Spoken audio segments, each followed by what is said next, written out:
Okay, so today we're going to dive into something pretty cool. It's a blueprint from an organization called Bravery Basket, and they've set their sights on a massive goal for 2026. I mean, a huge goal to scale up their fight against hunger. So let's break down exactly how they're planning to pull it off. You know, any great plan has to start with a solid foundation, right? And for Bravery Basket, it's their mission. It's actually really simple, but also super powerful. Provide meals, get volunteers in the door, and just expand access to food for folks who need it. This simple idea is what everything else we're about to talk about is built on. And that really is the million-dollar question for any group trying to make a difference, isn't it? How do you go from this powerful mission statement to an actual, concrete plan that can create some serious growth? Well, that's exactly the blueprint we're going to unpack right now. And boom, there it is. The big, hairy, audacious goal. 500,000 meals. 500,000. That one number is the North Star for their entire 2026 strategy. And when you see a number that big, you know the plan behind it has to be absolutely rock solid. You know, a goal like that can seem totally overwhelming, kind of like staring up at a giant mountain. But it starts to feel a whole lot more doable when you've got a map, right? And that's exactly what this blueprint is. It's the step-by-step guide on how they're going to reach that 500,000 meal summit. Okay, so how are they actually going to get there? Well, their whole strategy is built on 4 core pillars.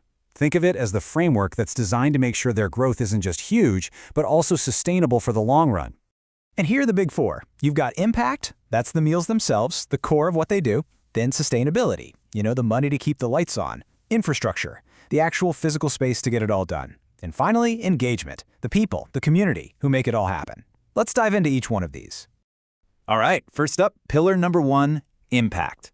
This is the what of the whole operation. It really boils down to that fundamental challenge. How in the world do you actually make and get 500,000 meals out the door in just 1 year?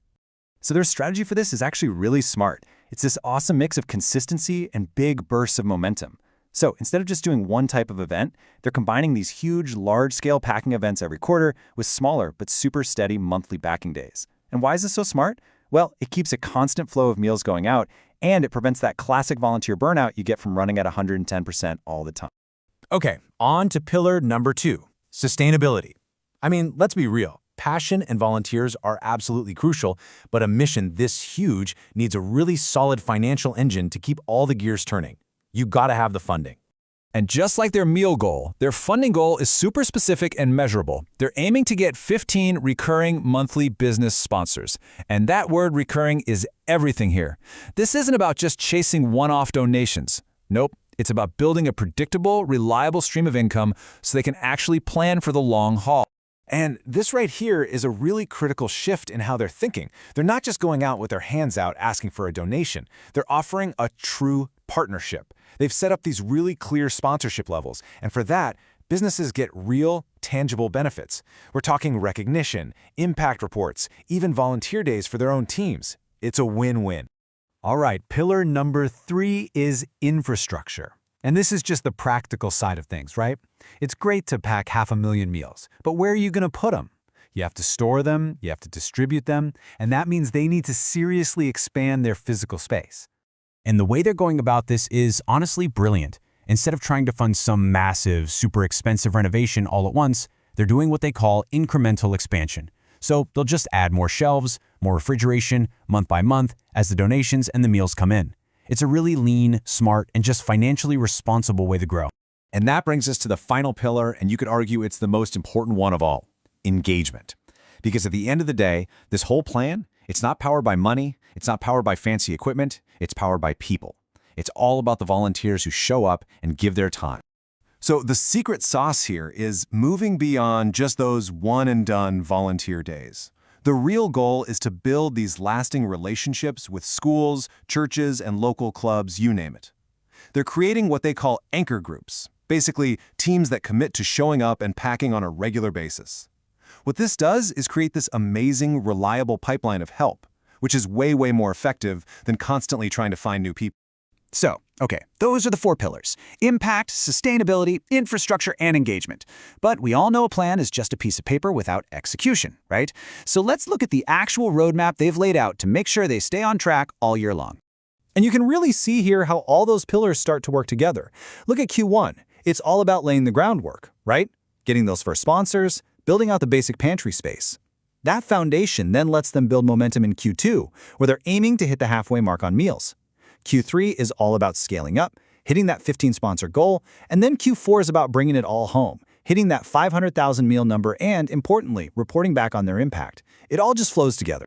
But what does success really look like at the end of the day? It's got to be more than just hitting a number on a spreadsheet. For this whole plan to truly work, they have to show a direct, clear line connecting the support they get with the real-world results they create. I love this line from their internal plan. It really tells you everything you need to know about their mindset. It's basically a rule for their team. Always connect the dots. So when they get a new refrigerator, it's not just a refrigerator, it's a story. It's because of these amazing donors, we can now store X more meals. It makes the impact real. So let's make this super concrete. Say a company gives a $500 monthly sponsorship. In this model, that's not just a number on a bank statement. That $500 directly translates into thousands of meals for families. It translates into new refrigeration space. And it even translates into a meaningful, hands-on volunteer experience for that company's own team. It makes the why crystal clear. So at the end of 2026, their report card for success is going to be about a lot more than just that 500,000 meal number. It's going to be the whole picture. Did they build those sustained funding relationships? Did they expand their capacity? Do they have a strong core group of volunteers? And can they show with data the impact they've had? That's the full measure of success. Which kind of leaves us with this final thought to chew on. Bravery Basket has laid out this incredible, detailed blueprint, but at the end of the day, a blueprint is just paper. It's a starting point. It's the people, the action, the engagement from an entire community that's going to be the thing that actually turns this plan into 500,000 meals for families who really need them.